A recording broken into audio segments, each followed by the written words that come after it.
इसकी जड़ में यही यूक्रेन युद्ध ही होगा, जिसकी वजह से कच्चा तेल और नेचुरल गैस बेचने वाले देशों के नए दोस्त भी बन रहे हैं। पूरे दुनिया के लिए फिलहाल कच्चे तेल और नेचुरल गैस का उत्पादन बढ़ना इसलिए जरूरी है ताकि कीमतें काबू में आ सके। हालांकि इससे तेल और गैस की खपत में बहुत बड़ा अंतर पड़ने वाला नहीं है, क्योंकि कतर के लिए जो नए ग्राहक हैं वो पहले रूस के ग्राहक थे, और जो देश पहले से कतर के ग्राहक थे उनमें कुछ अब रूस के ग्राहक बनने वाले हैं। रूस अब यूरोप की जगह एशिया तक सप्लाई का रूट बनाने में जुटा है, जबकि कतर की नजर यूरोप पर है, लेकिन उसके हाथ से एशिया का बाजार छिन सकता है। माना जा रहा है कि जब तक दुनिया के ये नए समीकरण हकीकत नहीं बनते, तब तक तेल और गैस की कीमतें कम होनी मुश्किल हैं। उधर ब्रिटेन को समुद्र में डुबोने की धमकी पर आयरलैंड में हड़कंप मच गया। 2 दिन पहले रूस के सरकारी न्यूज चैनल ने यह धमकी दी थी कि अगर पुतिन की सेना चाहे तो वो ब्रिटेन पर ऐसा हमला कर सकती है जिससे ब्रिटेन के नजदीक समुद्र में सुनामी जैसी भयानक लहरें उठेंगी, जो इतनी विकराल होंगी कि पूरा ब्रिटेन उन लहरों में डूब जाएगा। यही नहीं, रूसी चैनल ने इस संभावित हमले को ग्राफिक्स के जरिए दिखाने की भी कोशिश की थी। इस दौरान आयरलैंड भी उन लहरों में डूबा नजर आया। इसी के बाद इंग्लैंड के पड़ोसी देश आयरलैंड में हड़कंप मच गया। वहां के लोग ही नहीं बल्कि कई नेताओं को भी इस धमकी का डर सताने लगा, लेकिन बताया गया कि वहां की सरकार ने इसे गंभीरता से नहीं लिया। जिसके बाद आयरलैंड के एक बड़े नेता बिली केलेहर, जो यूरोपीय संसद के भी सदस्य हैं, उन्होंने ट्वीट कर इस पर एक्शन लेने की मांग की। उनके मुताबिक रूस का न्यूज चैनल अगर इस तरह धमकी दे रहा है तो इसका मतलब यह है कि वो पुतिन के हवाले से ही दी गई धमकी है। वहीं ब्रिटेन के अखबार डेली मेल ने दावा किया कि नेटो देशों को सबक सिखाने के लिए रूस यूक्रेन पर परमाणु हमला कर सकता है, क्योंकि 70 दिन से जारी जंग में नेटो के देश यूक्रेन की हर तरह से मदद कर रहे हैं, जो पुतिन की आंखों में कांटे की तरह चुभ रहा है। पुतिन परेशान है क्योंकि नेटो न सिर्फ यूक्रेन को मदद पहुंचा रहा है बल्कि रूस को घेरने के लिए लगातार अपना विस्तार करने में जुटा है, जबकि पुतिन ऐसा न करने की चेतावनी कई बार दे चुके हैं। लिहाजा कहा जा रहा है कि अगर नेटो ने जल्द अपने कदम नहीं खींचे तो रूस के पास यूक्रेन पर परमाणु बम गिराने के अलावा कोई चारा नहीं बचेगा। ये दावा डेली मेल ने रूस के टीवी रिपोर्टर एलेक्जेंडर स्लातकोव के हवाले से किया, जिसमें इस बात का भी जिक्र है कि रूस यूक्रेन पर न्यूक्लियर अटैक पर अमेरिका और ब्रिटेन समेत नेटो के 30 देशों को चेतावनी देना चाहता है। चेतावनी ये कि अगर इन देशों ने युद्ध को और भड़काने या फिर रूस के पड़ोसी देशों को अपने साथ लाने का लालच दिया तो अगला टारगेट नेटो के सदस्य हो सकते हैं। हाल ही में रूस ने अपनी सबसे ताकतवर सर्मात मिसाइल का परीक्षण करके पूरी दुनिया को चौंका दिया, क्योंकि उनके टारगेट पर केवल अमेरिका नहीं बल्कि यूरोप के कई देश हैं, जिनकी ओर अगर ये मिसाइल दाग दी गई तो पल भर में तबाह हो जाएंगे। इस बीच खबर है कि पुतिन को अपने परमाणु बम गिराने वाले छुपे रुस्तम का इंतजार है, जिसका नाम है पागदा, जो एक तरह का स्टेल्थ बॉमर है। मतलब बमों की बारिश करने वाला एक ऐसा विमान जो दुश्मन के छक्के छुड़ा दे, क्योंकि पागदा नाम का यह स्टेल्थ बॉमर विमान दुश्मन को चकमा दे सकता है, क्योंकि स्टेल्थ शब्द का मतलब ही होता है चुपके से, और इसीलिए उसे पुतिन का छुपा रुस्तम कहा जा रहा है, जिसका वो बेसब्री से इंतजार कर रहे हैं। 1945.com ने अपने एक आर्टिकल में लिखा कि 2023 तक रूस का यह खतरनाक विमान रेडी हो जाएगा। रूस की मीडिया ने भी पिछले साल यही दावा किया था और कहा था कि पागदा अपने साथ ड्रोन और खतरनाक हाइपरसोनिक हथियार ले जा सकता है। यही नहीं, दुश्मन के रडार से बच निकलने वाले इस विमान से परमाणु मिसाइलें भी दागी जा सकती हैं। और इन्हीं खूबियों की वजह से पुतिन चाहते हैं कि पागदा जल्द से जल्द उनके जंगी बेड़े का हिस्सा बने। वैसे पहले इस विमान को बनाने का काम 2021 तक ही पूरा किया जाना था, लेकिन कोरोना की वजह से डेडलाइन 2023 तक खिसक गई और इसी बीच यूक्रेन में जंग शुरू हो गई। अटकलें लगी कि पुतिन परमाणु युद्ध की तैयारी कर रहे हैं और स्टेल्थ बॉम्बर की चर्चा ने आग में घी डालने का काम किया है। ये एक ऐसी चीज है जिसके बारे में सुनकर अमेरिका के माथे पर भी पसीना आ सकता है, क्योंकि कहा जा रहा है कि ये बॉम्बर इतना खतरनाक होगा कि अमेरिका का कोई भी मिसाइल डिफेंस सिस्टम इसे पकड़ नहीं पाएगा। और यही बात उसे परेशान कर रही है। 1945.com की रिपोर्ट में दावा किया गया कि इस विमान पर रूस करीब 20 साल से काम कर रहा है, जिसमें स्टेल्थ फीचर और लंबी दूरी तक मार करने वाली मिसाइलों पर ज्यादा काम हो रहा है, जिसके लिए इसमें लगाया गया है एक इंटरनेट वेपर बे, जिसकी वजह से उड़ान के समय इस विमान का सिग्नल बहुत कम आएगा और कोई भी मिसाइल डिफेंस सिस्टम इसे आसानी से नहीं पकड़ पाएगा। इसकी स्टेल्थ क्षमता बढ़ाने के लिए रूस के इंजीनियर ने दुश्मनों के सिस्टम का अध्ययन वो कर चुके हैं, जिसके बाद इस विमान को खास तरह से डिजाइन किया गया। हालांकि ये विमान अमेरिका के स्टेल्थ बॉम्बर B-21 की तरह ही दिखाई देता है। इस विमान की रेंज 7 मील तक की और ये एक ही बार में उड़ान भर सकता है। रूस की तरफ से यह दावा भी किया गया कि यह 30 घंटे तक हवा में रह सकता है और 30 टन तक परमाणु हथियार उठा सकता है। लेकिन पश्चिमी देशों का दावा है कि इतनी खूबियों के बावजूद रूस के पास दुनिया की सबसे अच्छी स्टेल्थ तकनीक नहीं है। इस तरह की तकनीक इससे पहले केवल अमेरिका और चीन के पास थी, जिससे उन्होंने स्टेल्थ विमान बनाए और दुनिया को अपनी ताकत दिखाई। रूस भी अगले साल तक कुछ ऐसा ही कर सकता है। स्टेल्थ तकनीक किसी चीज को पूरी तरह गायब नहीं करती, बल्कि कुछ ऐसा करती है जिससे उसका पता लगाने में देर हो, और इसी का फायदा उठाकर विमान दुश्मन को अपनी चाल में फंसा लेता है। इस तकनीक का मूल सिद्धांत है विमान के सिग्नल को दुश्मन तक पहुंचने से रोकना, जिसके लिए विमान का साइज छोटा रखा जाता है। इसे ऐसे समझिए कि जैसे एक बाज आपसे लगभग 15 मीटर दूर उड़ रहा है तो आप उसे आसानी से देख सकते हैं, लेकिन अगर इतनी ही दूरी पर एक मधुमक्खी है तो उसे पहचानना मुश्किल होगा। स्टेल्थ विमान भी दुश्मन की आंखों में ऐसे ही धूल झोंकते हैं, क्योंकि ये तकनीक किसी चीज को पूरी तरह से अदृश्य नहीं बनाती, लेकिन उसके साइज को छोटा कर देती है, जिससे उसका पता लगाने में देर होती है। इसके अलावा विमान पर एक खास तरह का केमिकल भी लगाया जाता है जो विद्युत चुंबकीय तरंगों को सोख लेता है, जिसकी वजह से मिसाइल डिफेंस सिस्टम इन्हें आसानी से नहीं पकड़ पाते। स्टेल्थ तकनीक के मामले में अमेरिका दुनिया में नंबर 1 है। उसके पास B-21 नाम का स्टेल्थ बॉम्बर है, जबकि दूसरे नंबर पर है चीन, जिसके बाद H-20 उसके पास H-20 स्टेल्थ बॉम्बर है। जिसके बाद आने वाला है रूस का पागदा, जिस पर 2002 में काम शुरू किया गया था। उधर फ्रांस के राष्ट्रपति इमैनुअल मैक्रों से बातचीत में पुतिन ने पश्चिमी देशों से हथियारों की मदद बंद करने की मांग की। दोनों नेताओं के बीच एक दिन पहले फोन पर करीब 3 घंटे तक बातचीत हुई थी। और इस दौरान पुतिन ने फ्रांस के राष्ट्रपति से साफ शब्दों में कह दिया कि पश्चिमी देश यूक्रेन की सैन्य मदद करना बंद कर दें। असल में जंग की शुरुआत से ही अमेरिका समेत यूरोप के कई देश यूक्रेन को घातक हथियार, टैंक, जंगी ड्रोन और मिसाइलें दे रहे हैं, जिनकी मदद से वो रूस का मुकाबला करता आ रहा है। और दावा यह किया जा रहा है कि इसी वजह से रूस को अब तक उम्मीद के मुताबिक सफलता नहीं मिल पाई है। यूक्रेन की सबसे बड़ी ताकत पश्चिमी देशों से मिल रहे हथियारों और मिसाइलें हैं, जिनके दम पर वो रूसी सेना के छक्के छुड़ा रहा है। इस वजह से ही यूक्रेन पर कब्जा करने का पुतिन का सपना न केवल खटाई में पड़ता दिख रहा है। फ्रांस के राष्ट्रपति इमैनुअल मैक्रों के साथ हुई बातचीत में पुतिन ने यूक्रेन पर युद्ध को लंबा खींचने का आरोप भी लगाया। उनके मुताबिक यूक्रेन इस जंग को जल्द खत्म करने के लिए गंभीर नहीं है। इसके साथ ही पुतिन ने साफ किया कि यूक्रेन से बातचीत के लिए रूस के दरवाजे अब भी खुले हैं। वहीं रूस के खिलाफ युद्ध को लेकर यूक्रेन और जर्मनी आमने सामने आ गए। खबर है कि जंग में साथ नहीं मिलने पर भड़के यूक्रेन ने जर्मनी से यह तक बोल दिया कि जंग से निपटना कोई बच्चों का खेल नहीं। और यूक्रेन की इस नाराजगी की वजह बना जर्मनी के चांसलर ओलाफ शोल्ज का एक दिन पहले किया गया वो ऐलान, जिसमें उन्होंने यूक्रेन का दौरा करने से साफ इनकार कर दिया था। जर्मनी के मीडिया ने दावा किया कि उनके इस फैसले से यूक्रेन बुरी तरह भड़क गया, और जर्मनी में यूक्रेन के राजदूत आंद्रे मेलनिक ने चांसलर के फैसले पर तंज कसते हुए ये कह दिया कि जंग को खत्म करने पर हो रही चर्चा कोई बच्चों का खेल नहीं है। असल में अमेरिका और नाटो देशों के दबाव के बावजूद जर्मनी ने न कभी खुलकर यूक्रेन का समर्थन किया, न ही रूस से अपने रिश्ते बिगाड़े, क्योंकि रूस की नेचुरल गैस में ही जर्मनी की जान बसती है और जंग के दौरान वो किसी भी तरीके से अपनी लाइफलाइन को काटने के मूड में नहीं दिख रहा, भले ही उसे किसी के साथ दुश्मनी ना मोल लेनी पड़े।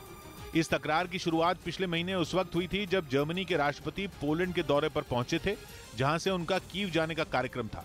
लेकिन दावा है कि यूक्रेन ने उनकी रूस से नजदीकी का हवाला देते हुए उनके दौरे को मंजूरी देने से इनकार कर दिया था, और राष्ट्रपति के इसी अपमान को जर्मनी के चांसलर ने अपना दौरा टालने की अहम वजह करार दिया। लेकिन ये पहला मौका नहीं है जब मदद को लेकर यूक्रेन ने जर्मनी को निशाने पर लिया। जंग छिड़ने की शुरुआत से ही यूक्रेन ने जर्मनी की नीति और नीयत पर सवाल उठाने शुरू कर दिए थे, और जब जर्मनी ने यूक्रेन को और हथियार देने से साफ इनकार कर दिया तो ज़ेलेंस्की ने उसके खिलाफ मोर्चा खोल दिया, क्योंकि अप्रैल में जर्मनी के 3 सांसदों ने जंग की वजह से बिगड़े हालात की जानकारी लेने के लिए यूक्रेन का दौरा किया था, और वहां से लौटने के बाद उन्होंने यूक्रेन को बड़ी संख्या में हथियार देने और रूस के खिलाफ प्रतिबंध बढ़ाने की सिफारिश की थी। हालांकि खबर है कि उस वक्त भी जर्मनी की सरकार ने उन तीनों सांसदों को बच्चा बताते हुए उनकी सिफारिश को सिरे से खारिज कर दिया था।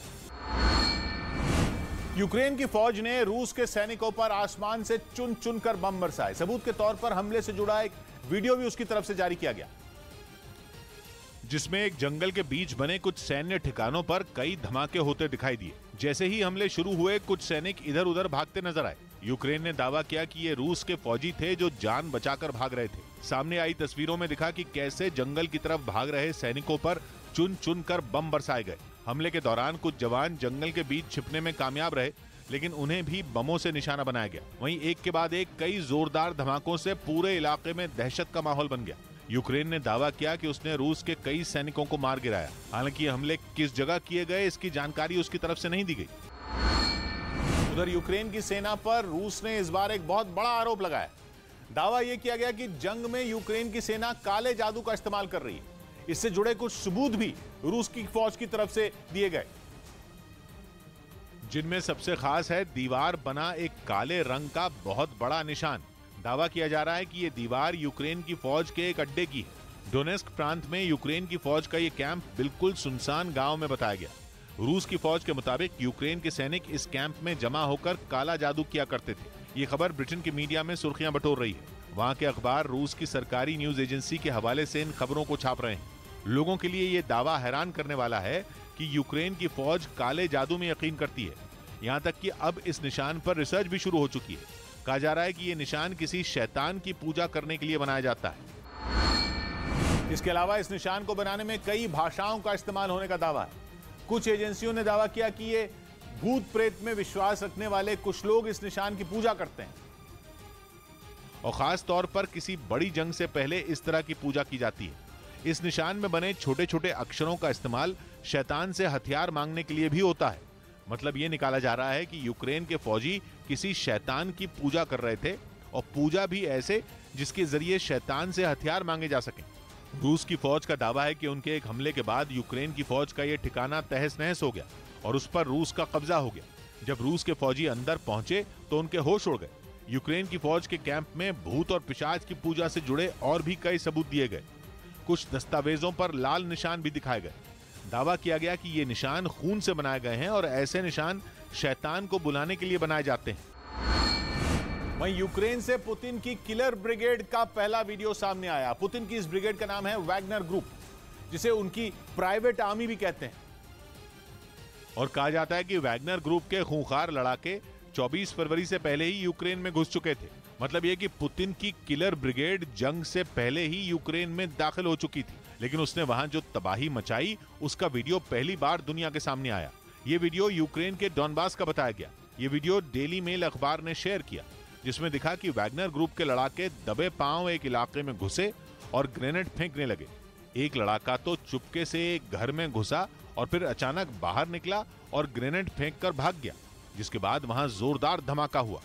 यह वीडियो ड्रोन से बनाया गया, जिसमें एक के बाद एक कई धमाके होते नजर आए। कहा जा रहा है कि यह वीडियो डॉनबास के उस इलाके का है जहां जबरदस्त लड़ाई हो रही है और रूस की सेना यूक्रेन के सैनिकों को पीछे धकेलने की कोशिश कर रही है। दावा किया गया इसमें पुतिन की किलर ब्रिगेड कहे जाने वाला वैगनर ग्रुप भी उनका साथ दे रहा है। दावा तो यह भी किया गया कि पुतिन ने यूक्रेन में हमले से पहले वैगनर ग्रुप को वहां तैयारी करने भेजा था, क्योंकि कहा जाता है कि ये तो है तो एक ये प्राइवेट आर्मी, लेकिन काम पुतिन के इशारे पर करती है।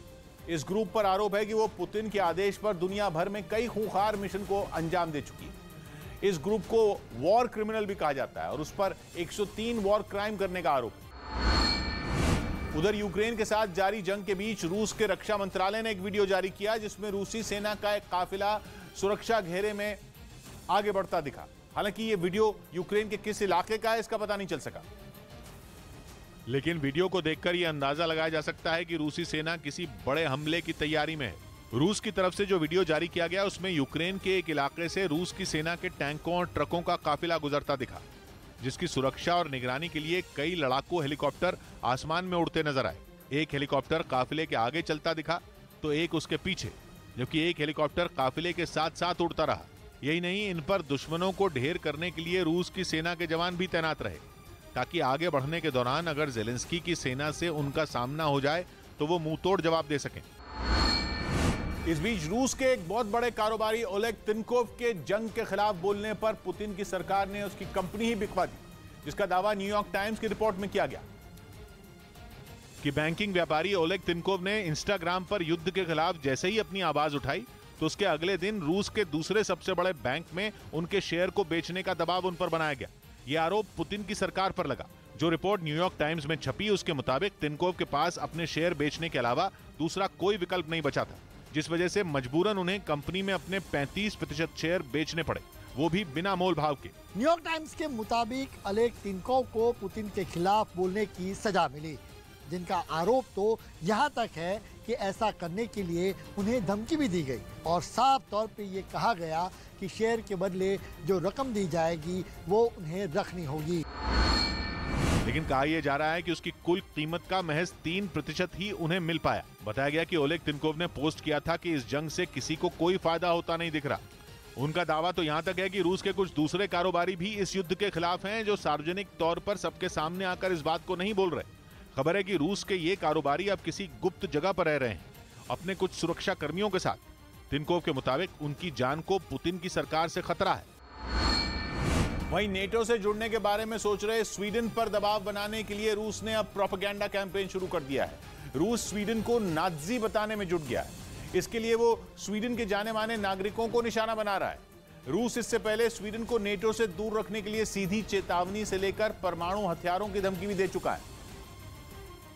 लेकिन फिर भी स्वीडन नेटो की सदस्यता लेने के फैसले से नहीं डगमगाया, बल्कि पिछले महीने ही खबर आई थी कि स्वीडन मई में ही नेटो से जुड़ने की अर्जी दे सकता है। ऐसे में जब धमकियां भी काम न आई तो रूस ने प्रोपेगेंडा का नया पैतरा निकाला। उसने अपने यहाँ कई बस स्टैंड पर लेखिका रही आस्ट्रिड लिंडग्रेन, फिल्म डायरेक्टर रहे इंगमर बर्गमन और रिटेल कंपनी आइकिया के संस्थापक रहे इंगवर कैम्प्रट जैसे स्वीडन की जानी मानी हस्तियों की तस्वीरें वाले पोस्टर लगा दिए, जिन पर रूसी भाषा में ये लिखा नजर आया कि हम नाजियों के खिलाफ हैं, लेकिन ये नहीं।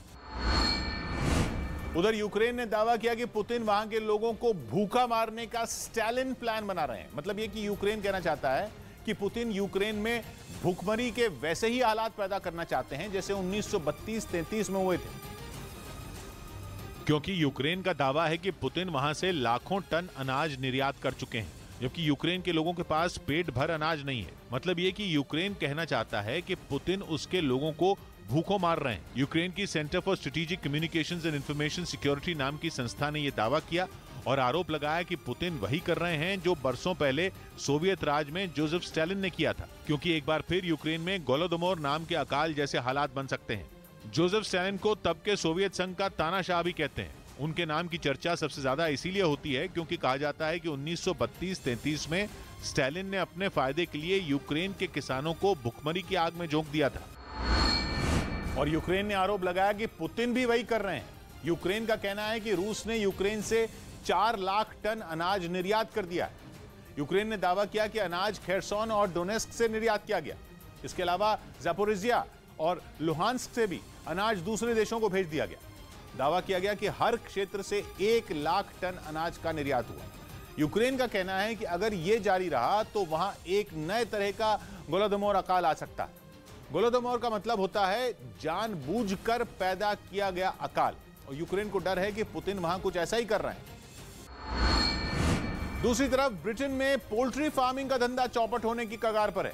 मुर्गियों को खिलाने वाला दाना जंग से पहले तक यूक्रेन से आया करता था, लेकिन जंग छिड़ने के बाद से सप्लाई ठप पड़ी है, जिसकी वजह से वहां पोल्ट्री फार्म चलाने वालों के पास मुर्गियों को खिलाने के लिए दाना नहीं है। जहां है उसकी कीमतें आसमान छू रही हैं। नतीजा यह हो रहा है कि ब्रिटेन के बाजारों में अंडों की सप्लाई सीमित हो रही है। मुर्गियां पालने वालों की दूसरी परेशानी है सुपरमार्केट, क्योंकि सुपरमार्केट महंगा अंडा खरीदने को तैयार नहीं, जबकि मुर्गियों का दाना न मिलने की वजह से अंडे की कीमत को बढ़ने से रोक पाना मुश्किल हो रहा है। यही वजह है कि वहां की सुपरमार्केट से अंडे गायब होने लगे हैं और फार्म चलाने वाले लोग धंधा छोड़ने पर मजबूर हो रहे हैं।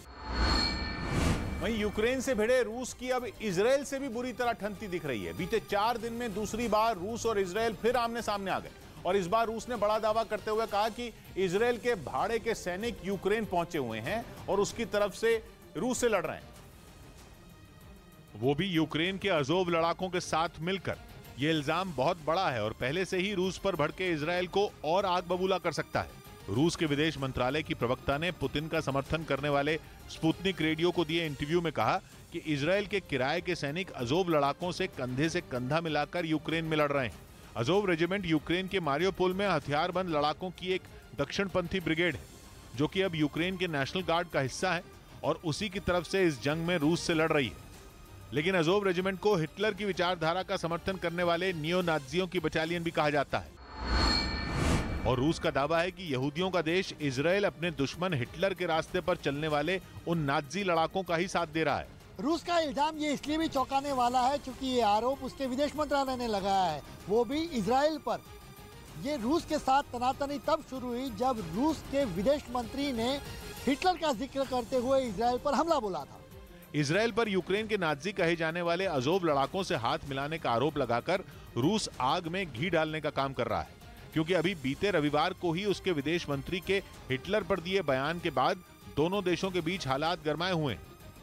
रविवार को रूस के विदेश मंत्री ने यूक्रेन के राष्ट्रपति वोलोदिमीर ज़ेलेंस्की की तुलना हिटलर से करने के चक्कर में हिटलर को भी यहूदी बता दिया था और कहा था कि हिटलर के अंदर यहूदी खून था। रूस के विदेश मंत्री के बयान पर इजराइल ऐसा भड़का था कि उसने रूस को माफी मांगने तक के लिए कह दिया था। वो मामला अभी ठंडा भी नहीं पड़ा था कि रूस ने इजराइल पर फिर इल्जाम लगा दिया। उधर लुहांस्क में यूक्रेन की फौज ने रूस के टैंकों और बख्तरबंद गाड़ियों को निशाना बनाकर जबरदस्त गोलाबारी की। इस हमले का एक वीडियो भी यूक्रेन की तरफ से जारी किया गया, जिसमें सड़क के किनारे एक टैंक और एक फौजी गाड़ी नजर आई। दावा किया गया कि यह रूस की आर्मी का खतरनाक BMP-1 टैंक था, जिसे यूक्रेन ने निशाने पर लेकर वहां जोरदार धमाके किए। यूक्रेन की तरफ से जारी इस वीडियो में एक के बाद एक कम से कम 10 गोले दागे गए, जिनसे वो टैंक पूरी तरह तबाह हो गया। तो वहीं मशीन गन से लैस बख्तरबंद गाड़ी पर भी यूक्रेन ने हमला किया, जिसके बाद वहां चारों तरफ काला धुआं फैल गया। वहीं रूस ने यूक्रेन में अपने टैंकों को गंवाने का बदला ट्रैक्टर से लिया। पहले यूक्रेन के किसान इन ट्रैक्टरों से पुतिन की सेना के टैंक चुरा लेते थे, लेकिन अब रूसी फौज ने इसका बदला लेना शुरू कर दिया और कई ट्रैक्टरों को वो सीधे किसानों के घरों से खींचकर अपने साथ ले जा रही है। सोशल मीडिया पर कुछ दिन पहले एक वीडियो वायरल हुआ था, जिसमें यूक्रेन के किसान रूसी टैंकों को ट्रैक्टर से खींचकर ले जाते दिखाई दिए थे। बताया गया कि अब पुतिन की फौज ने उसी का बदला लेना शुरू कर दिया है। दावा है कि यूक्रेन के जिन हिस्सों पर रूसी सेना का कब्जा है, वहां से वो ट्रैक्टर खींचकर किसानों को सबक सिखा रही है। और जिन ट्रैक्टरों को रूसी सैनिक टैंकों की मदद से खींचकर ले जा रहे हैं, उनकी कीमत लाखों में बताई गई। दावा है कि पुतिन की फौज अब तक 27 ट्रैक्टरों को अपने साथ ले गई। यही नहीं, फसल काटने वाली 2 बड़ी मशीनें भी वो खींच कर ले गई, जिनकी कीमत $6 लाख यानी भारतीय रुपयों में 4.5 करोड़ से ज्यादा। इसके अलावा बीज बोने वाली कई मशीनें भी रूसी सैनिक अपने साथ ले गए।